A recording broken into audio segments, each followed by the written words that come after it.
Whenever there's a collection of data, we often look at how the data is distributed. We also look at what are called measures of central tendency. In other words, what happens when you organize the data set and look at how the middle values behave. In this video, we will look at the average or mean of a data set. Let's start with an example. Here is a set of test scores for a group of 8 students. What is the average test score? The word average can mean different things, and in math we have more precise terms. In this video, we will be studying the mean of a set of numbers. What is the mean? Given a set of numbers, the mean is the ratio of 2 numbers. The sum of the numbers divided by the number of numbers. Use this formula to calculate the mean for any set of numbers. Let's use the formula to find the average test score.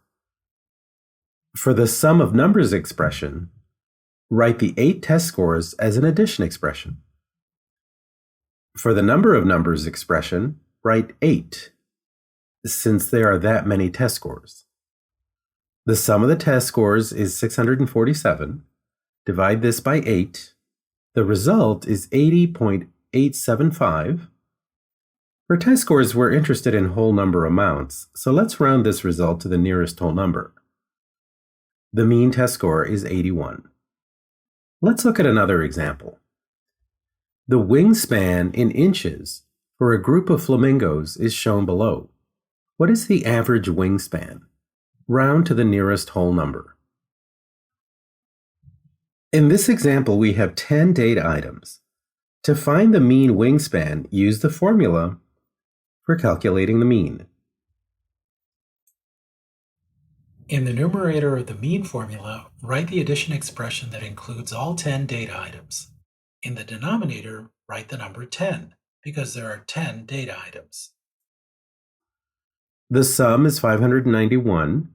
Divide this by 10 to get 59.1. To the nearest whole number, we get 59 inches for the average wingspan for the flamingos. Let's look at a final example. A punter had punts over a football season of these lengths in yards. His contract says that if the average length of his punts is greater than 45 yards, he gets a bonus. Will he get a bonus? Let's calculate the mean of the lengths using the formula. Notice that this is a large data set. You can use a calculator to add up the numbers, but with larger data sets, you may want to use a spreadsheet to find the sum. Once you find the sum of the numbers, calculate the mean as shown here. There are 20 data items, so divide 909 by 20. The result is 45.45, which is greater than 45, so the punter will get a bonus.